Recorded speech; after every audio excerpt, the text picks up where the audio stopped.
So ayan mga lods, dito tayo ngayon sa may tindahan kung saan ay marami makikita tayo ditong mga alak.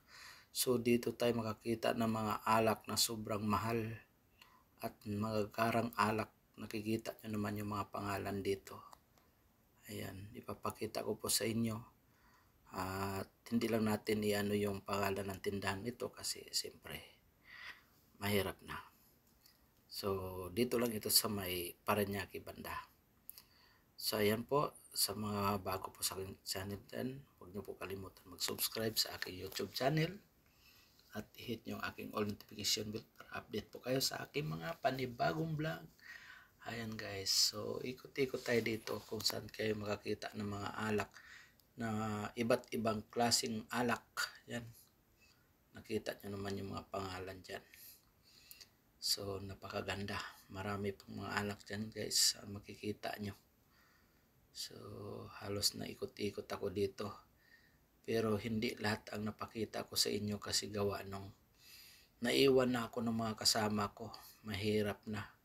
Baka maghahanapan kami. Kasi maraming buwibili dito.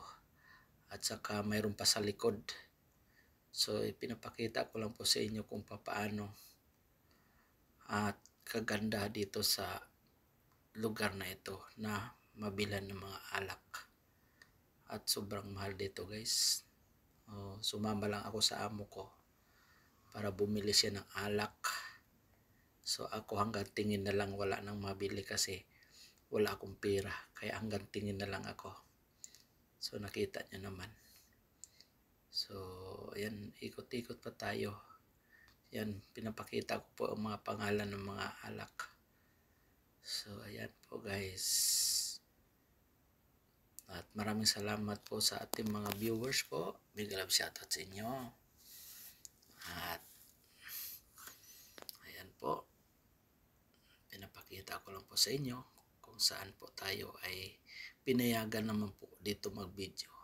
Pero huwag lang po natin ano yung mga pangalan ng tindahan kasi alam niyo na privado po yan at hindi po tayo pwede mag-public ng pangalan ng tindahan kasi mahirap na po.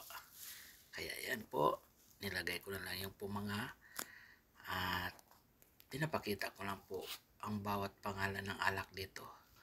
Napakagara ang mga alak dito guys. So, kita nyo, iba't ibang klase. Galing po to sa ibang bansa yung karamihan dito.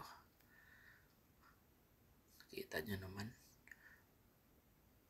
kung gaano kaganda yung mga alak dito.